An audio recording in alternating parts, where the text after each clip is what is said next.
el justo por la fe vivirá.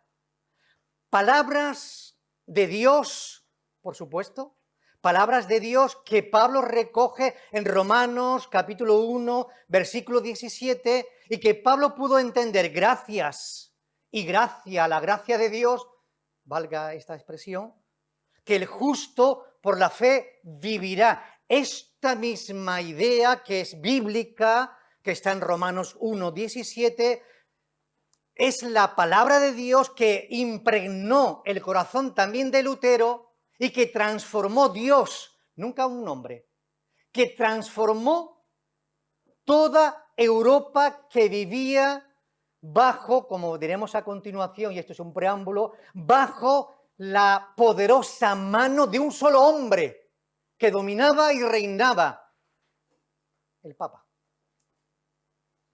Mirad, San Pablo en el siglo I, estamos diciendo, dijo, Romanos 1, 16 y 17, porque no me avergüenzo del Evangelio, porque es poder de Dios para salvación a todo aquel que cree, al judío primeramente y también al griego, porque en el Evangelio la justicia de Dios se revela por la fe y para fe, como está escrito, mas el justo por la fe vivirá.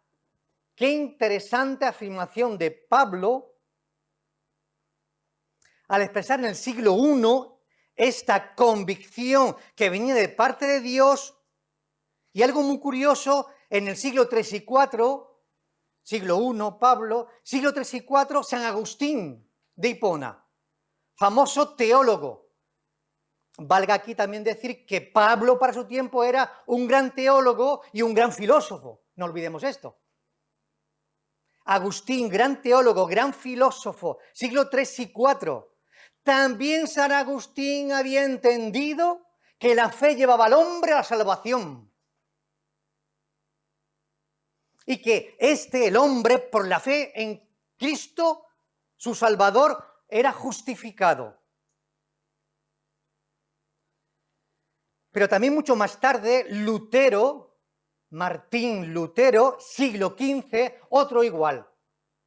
Un gran teólogo, un gran filósofo, fraile, católico agustino, de Agustín, San Agustín, de la escuela, siglo XV-XVI, también él, Lutero, entendió que el justo por la fe vivirá. Por lo tanto, también la mente de Lutero fue abierta a esta comprensión que no es otra que la misma palabra de Dios, abriendo el corazón cerrado del hombre para entender que la justificación por la fe es en Cristo y no es de otra manera, ni por obras, ni por otros mediadores, ni por otros caminos. Por lo tanto, la fe es clave en la reforma protestante, pero es que la fe siempre ha sido clave en la vida del creyente, de la persona, siempre. Lo que estamos diciendo es que tres ideas subyacen en este sermón. La primera, la justificación. La segunda, la fe. Y la tercera, Cristo. Solo Cristo. ¿Os suena, verdad? Permitidme hacer un breve repaso sencillo, pero que quiero hacerlo porque tiene que ver con aquellas personas que antes de Lutero también ya estaba pensando en que la Iglesia necesitaba una gran reforma.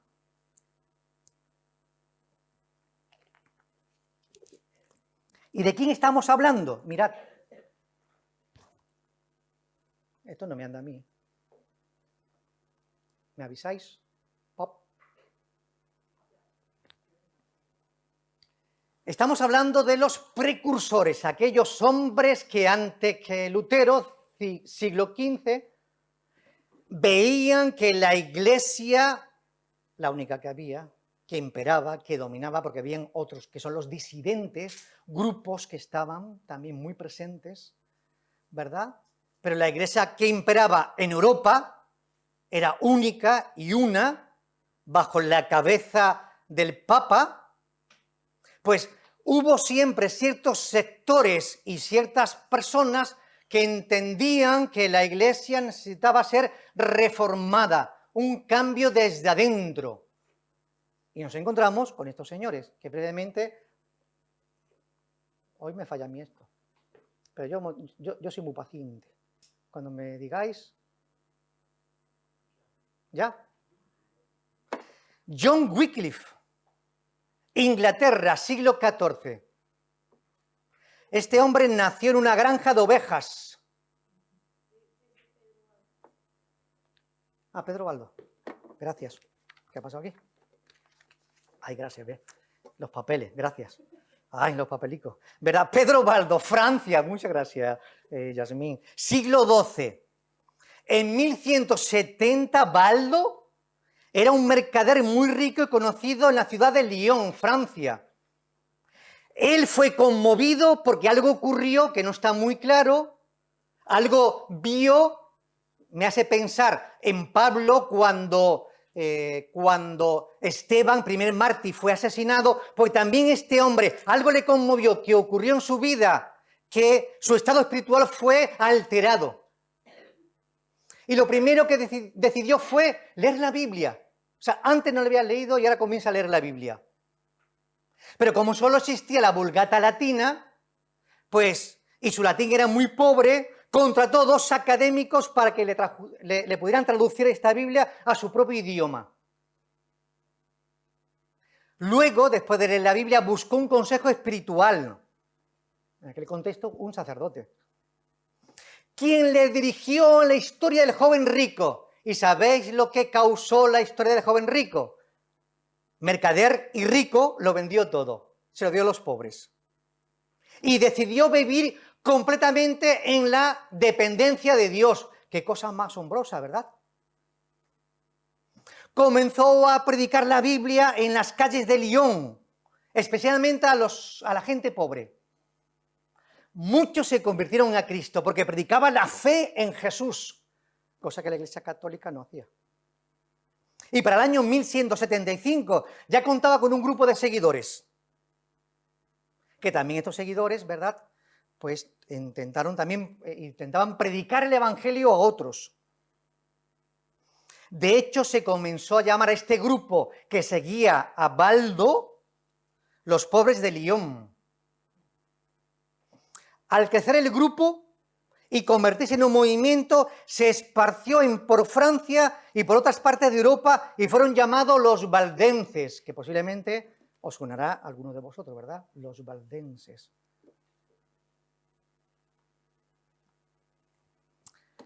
John Wycliffe, Inglaterra, siglo XIV, lo que decíamos.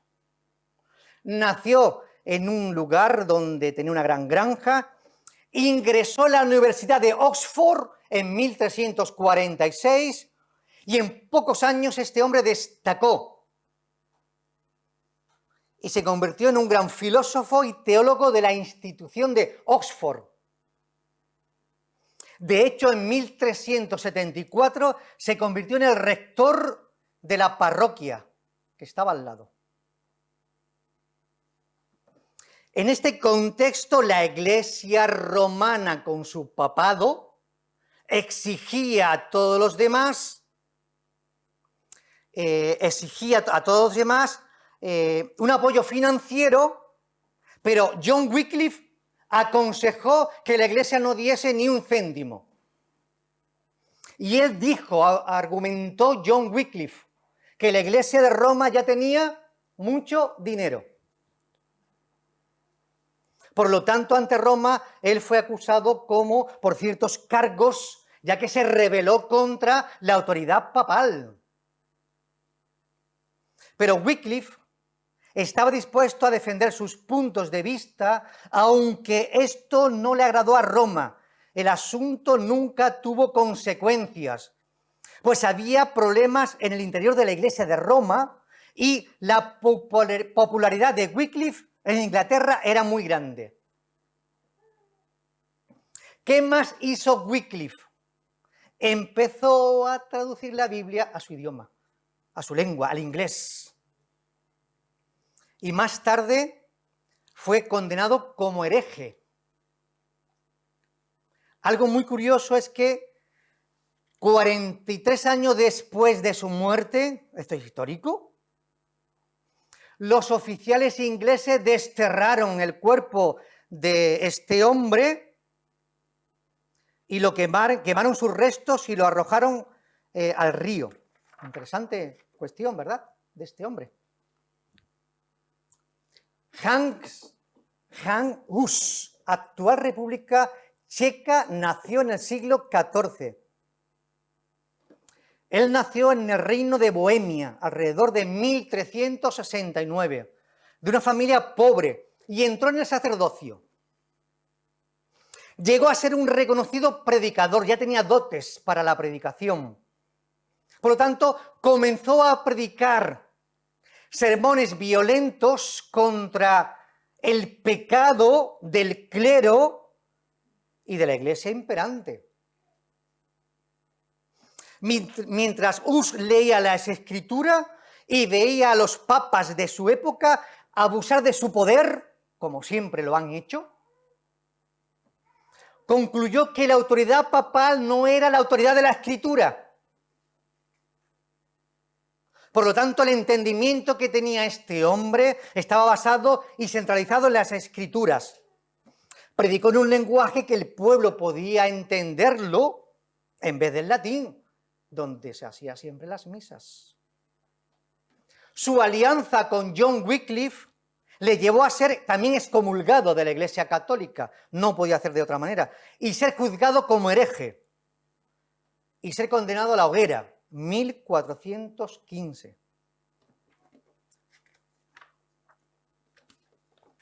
Vamos ahora con otro individuo, Savonarola, siglo XV, Italia. Este hombre nació en una familia adinerada, en Italia, en 1452. Sus padres querían que él fuese médico y estudiase medicina, y él decidió estudiar y dedicarse para unirse a la orden dominicana de Santo Domingo de Guzmán, y fue un gran fraile. Él llegó a Florencia en el año 1490 y ya era un reconocido predicador. Normalmente predicaba siempre en el idioma de la lengua de los oyentes, no en el latín, y usaba poderosas imágenes y lenguaje sencillo de las Escrituras. De hecho, mira lo que dicen de él los historiadores, algo muy llamativo para nosotros, anunció la gracia salvadora de Cristo con potencia bíblica mientras ofrecía severas críticas a las prácticas inmorales de los líderes políticos y eclesiásticos. Ya en la cúspide de su propio ministerio, este hombre organizó a los jóvenes en Florencia para incitar una gran reforma y llevó a cabo un acto simbólico que se llamó las hogueras de las vanidades. ¿Y eso qué es lo que es las hogueras de las vanidades? Pues allí se quemaban objetos que se consideraban pecaminosos. Finalmente, también Savonarola fue excomulgado por el Papa Alejandro VI, en este caso, ¿verdad? Y fue quemado luego en la hoguera en 1498. Interesante, ¿verdad? A veces necesitamos un poquito recordar la historia, que alguien me ayude. ¿Está la siguiente? Es bueno recordar la historia de que hubo ya hombres, ¿verdad?, que nos precedieron y que precedieron a la reforma y que ya Dios estaban utilizando para ese cambio tanto religioso como social que tanto necesitaba la Iglesia imperante. Situación social y política de Europa en el siglo XV. También quiero hablar brevemente de esto, que ya hemos dicho algo. En 1483, que es donde vive y viene a vivir Martín Lutero, toda Europa es católica y obediente a un solo hombre, al Papa, el pontificado de Roma. Sin embargo, escuchen este detalle. En 1546, repito, ¿verdad? En el año 1485, quien impera es Roma y el Papa. Sin embargo, en el 1546, después de que Lutero clavase en 1517, vamos a hablar de eso ahora, las 95 tesis, y que muere el reformador, casi la mitad de Europa ya se ha separado de Roma, de la Iglesia oficial. ¿Qué ha ocurrido? ¿Por qué esta gran transformación? Bueno, de eso estamos hablando esta mañana, de este gran movimiento. Así que era necesario, ¿verdad?, revisar todo el concepto teológico y religioso de aquella iglesia imperante y dominante de las mentes y corazones de toda Europa.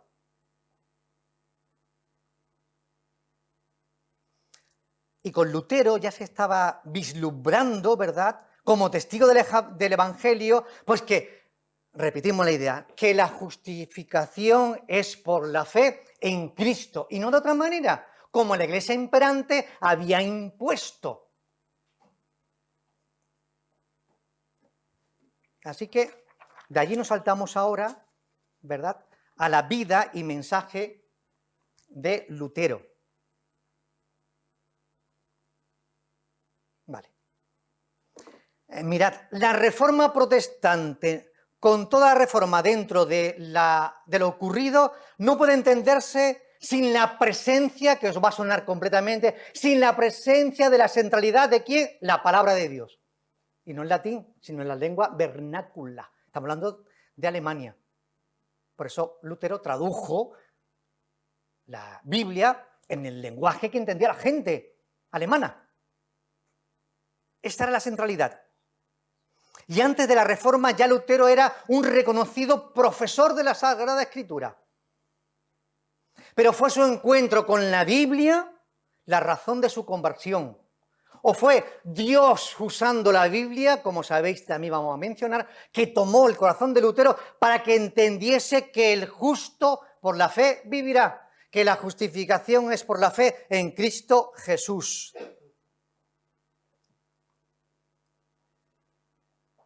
¿Está la siguiente? Las 95 tesis de Lutero.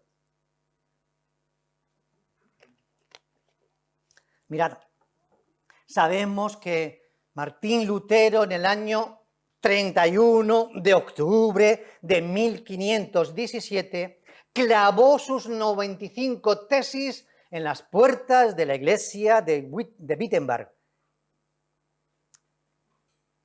Porque no estaba de acuerdo como la iglesia imperante dominaba y mantenía las mentes y corazones de los hombres bajo las doctrinas que él o ellos creían. Así que Lutero, que tuvo una percepción de que el justo por la fe viviría y estaba entendiendo que se había hecho, como a veces también se hace, eso no está aquí, pero lo digo, ¿verdad? Y lo sabéis, que se había hecho de la religión un negocio y un mercado, que también hoy se hace, ¿eh? Hoy también se hace. Veía que las indulgencias, el perdón que ofrecía Dios a través de la Iglesia Católica, si tú pagabas, te perdonaba, si no pagabas, no te perdonaba. Era todo un negocio. La gracia de Dios se recibe gratuitamente. No hay que pagar nada. Eso es lo que dice la Escritura. Pero la Iglesia Católica, sabéis que era lo que imperaba, ¿verdad? Así que Lutero cuestionó, por lo tanto, las indulgencias y veía que era un mercado.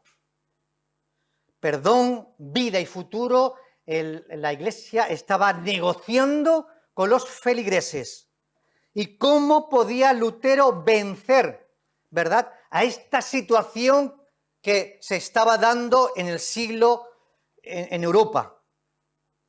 ¿Y cómo Lutero podía luchar contra esto? Claro, Lutero, que veía esta contrariedad de, en primer lugar, viendo al clero cómo vivían, las películas lo habéis visto, ¿verdad? Con tanta riqueza y cómo vivían en relación a las mujeres, o sea, una corrupción total.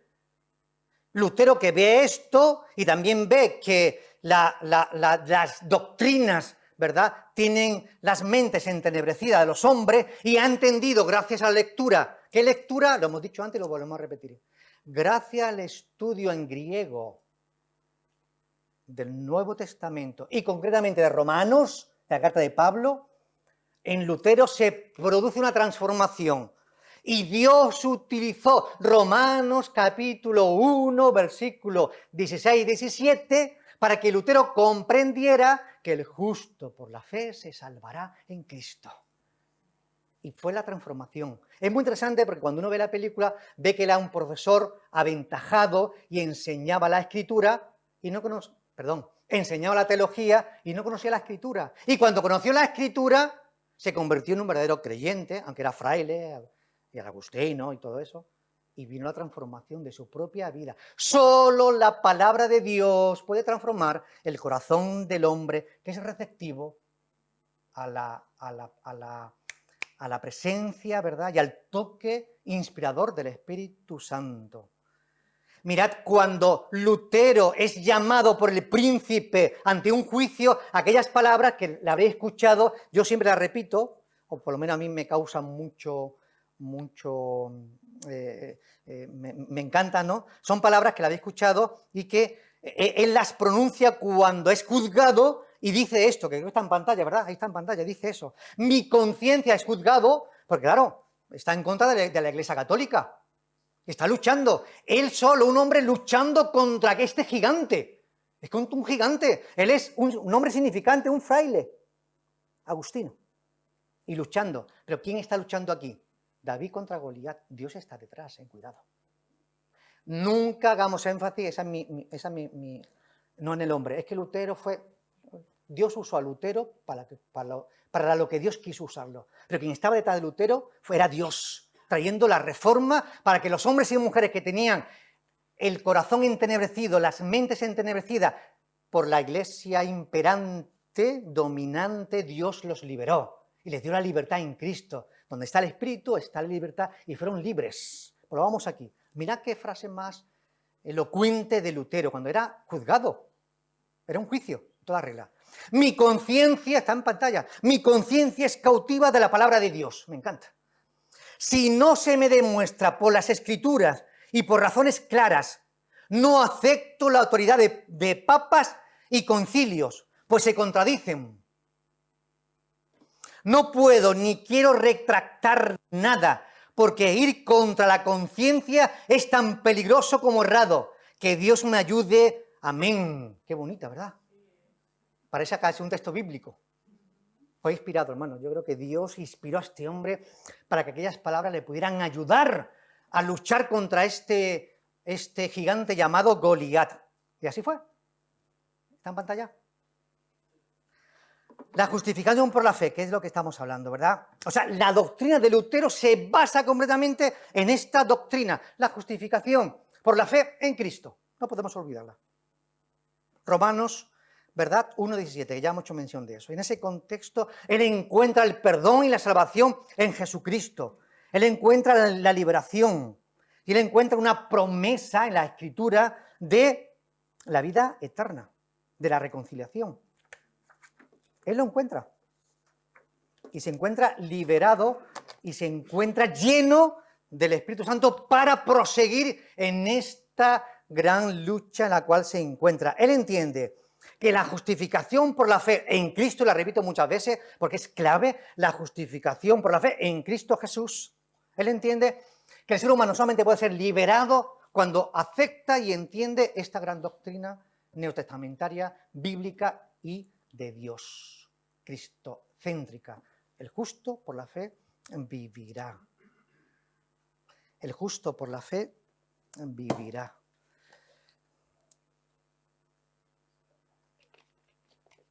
Lo que estamos diciendo es que la justificación por la fe en Cristo debe ser, ¿verdad?, un acto voluntario del ser humano cuando se encuentra con su Salvador. Y esta es la manifestación más profunda de la compasión de Dios por cada ser humano. Nada tenemos y nada nos llevaremos. Pero Dios a través de Cristo nos ofrece por su compasión, porque nadie lo merece, Nadie merece el perdón de Dios. Sí, yo. Nadie merece la gracia de Dios. Sí, yo. Te equivocas. Nadie de Dios merece nada. Pero Dios, por su gracia y por Cristo, nos ofrece la justificación por la fe. Decía Lutero, ¿cómo yo puedo estar seguro de mi salvación? Decía Lutero, ¿cómo puedo estar seguro de mi salvación? Y halló respuesta en la Escritura. Cuando tengamos dudas sobre Dios, vayamos a la Escritura. La Escritura es la revelación máxima, Cristo es la revelación máxima de Dios para nosotros. Y la Escritura es lo que se ha escrito acerca de este Jesús. Así que Lutero halló respuesta a esta angustiosa pregunta que era ¿cómo puede alcanzar la salvación de un Dios? Que en aquel contexto, recordad, quien vio la película de Lutero hace ya años y la que también está ahora, era no me quiero despistar con la película, pero en el contexto donde vivía, para Lutero Dios era un Dios machacador, era un Dios, castigador, esa es la palabra que me faltaba, gracias. Para Lutero Dios era un Dios castigador porque era lo que había vendido la iglesia imperante. Y Dios no es un Dios castigador, déjame deciros esto. Dios es un Dios perdonador, restaurador, reconciliador, porque Cristo vino para eso. Pero cuando venga en su segunda venida, ya no viene así, Ojo, ya no viene así. Ya no viene así. ¿Por qué lo digo? ¿Cómo ha venido colación? Ya cuando Cristo venga, ya no viene así. Para perdonar, ya no viene. Cuidado. Cuidado, hermanos. Hay un texto en la Escritura que siempre toca mi corazón, de verdad. Y lo sabéis, ¿verdad? Judas. Me toca. Y me toca ahora. ¿Recordáis lo que dice Judas? Ese texto que es escandaloso. Arrebatad incluso del infierno. ¿No recordáis ese texto? Es escandaloso, O sea, aquellos que han estado con vosotros y que lo conocéis, que han estado en la iglesia, orad por ellos. Por un lado dice, aquellos que de la ropa inmunda, apartaros de ellos. Pero esos otros que están viviendo como viven, orad al Señor para que sean arrebatados del fuego. Es decir, Dios puede utilizarte a ti, querido hermano y hermana, por si hay alguna oveja que ha sacado ¿cómo se dice? Que ha sacado los pies del tiesto y se está perdiendo en el mundo. Ora y elabora, porque cuando venga Cristo en su segunda venida, ahí ya no hay tu tía, Pero Judas, lea el texto de Judas, que me viene a colación. A veces lo he tenido incluso para terminar es un texto para mí peligroso, pero también esclarecedor. Hay gente que está en el mundo perdiéndose y son de nosotros. Cuidado, cuidado. Probamos aquí, cuidado. Lutero encontró, por lo tanto, ¿verdad?, la salvación en Cristo y se fue y vivió regocijado. Así que era eso, ¿verdad? A partir de la lectura de la carta de Pablo, lo que estamos diciendo es que Lutero entiende de modo nuevo la justificación del pecador. Yo, decía él personalmente, que había perdido a Cristo en la escolástica, en su estudio, en la filosofía. Hay mucha gente que se pierde, estudiando filosofía, incluso teología, Conozco a teólogos que están perdidos. Conozco a teólogos que están perdidos. Están perdidos, Y tú lo dices, ostras, tiene pico de oro. Pues apártate de él y vete de él lo más posible. Porque si no creen en Jesús, ni la salvación, ni creen en el diablo, apártate de ellos. Apártate de ellos. Son teólogos, malos teólogos. Apártate. Yo, dice Lutero, que había perdido a Cristo en la escolástica, en su estudio, lo encontré en San Pablo, en la Escritura, en Romanos. Afirma Lutero en uno de sus sermones, ¿verdad?, que lo predicó también el hombre. Así que Lutero cuestionó mucho, ¿verdad?, todo esto. Y él denunció todo lo que se estaba viviendo en aquel contexto. Y ahí lo encontramos, ¿verdad? Él entendía que el único mediador entre Dios y el hombre no era la iglesia, no era el papado, era Jesucristo, no había otro. Y que solo la gracia podía salvar al hombre pecador. Y no era otro, y no había otra manera, ¿verdad? Hasta que me digáis. ¿Solo la Escritura, dice? Mirad, esta es la base central. Solo la Escritura. Sola Escritura. En nuestro idioma, solo las Escrituras. Este es el lema que define parte de la Reforma Protestante. Sabéis que la Reforma Protestante se basa en 5 solas. ¿verdad? Y nosotros vamos a mencionarla brevemente, solamente alguna de ellas, solo las Escrituras. Mirad, a ver si está aquí, ahí está, eso es. La Escritura significa que es inspirada por Dios, está en pantalla, que está completa en sí misma, que es inerrante, no contiene errores, que es infalible y por tanto incapaz de errar o de guiarnos al error, es la autoridad suprema por encima de todo. Solo la Escritura implica que la palabra es la única que obliga a la conciencia de manera universal. Solo la Escritura no elimina el valor de los concilios y confesiones de fe que han coincidido con la palabra, interesante, y que resumen largas horas de estudio y debates por parte de grandes hombres de Dios, eso no lo olvidamos y lo creemos. Solo la Escritura no nos permite hacer uso de la interpretación privada que algunos intérprete entiende a su manera para torcer lo que dice la Biblia. 9. Solo la Escritura requiere de reglas de interpretación transmitidas a lo largo de los siglos. 10. Solo la Escritura nos permite despegarnos del pasado y hoy traer interpretaciones nuevas que contradicen la fe. 11. Solo la Escritura juzga a la Iglesia y a sus maestros. Aquí me detengo. Y no al revés. 12. Solo la Escritura requiere de hombres y mujeres que manejen con precisión la palabra de Dios. Solo y solamente las Escrituras. Solo y solamente las Escrituras. ¿Está el siguiente ahí? Sí, solo la gracia. Mirad, solo la gracia, también algo sencillo.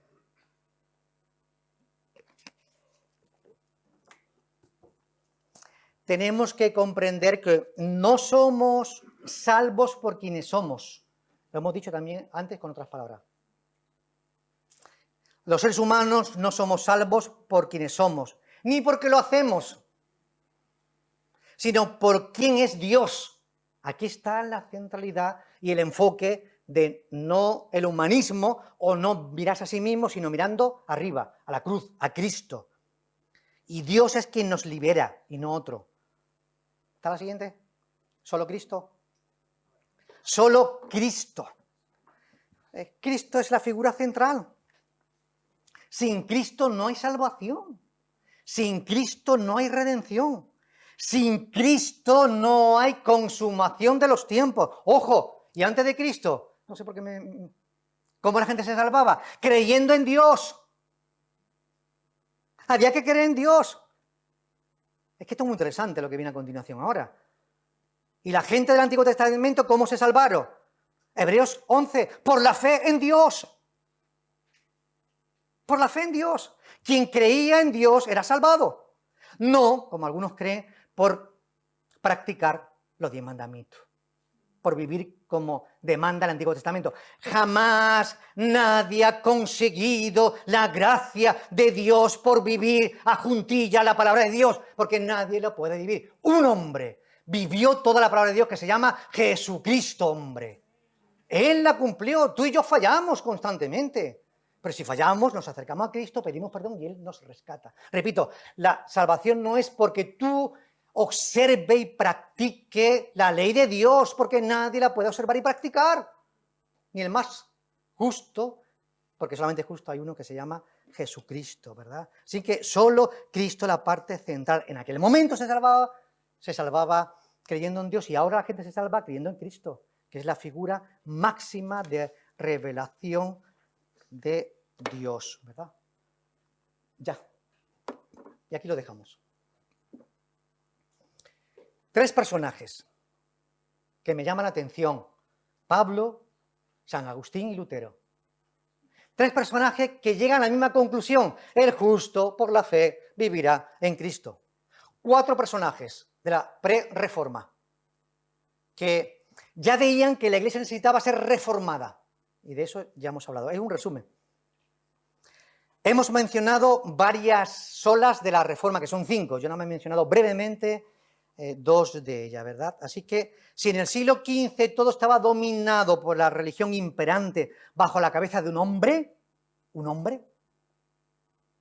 Hoy día la Iglesia de Cristo está dominada por la cabeza de un hombre que es Dios. Jesucristo es la cabeza de la Iglesia y es el Señor de la Iglesia. A Dios sea toda la gloria y toda la honra por los siglos de los siglos. Amén.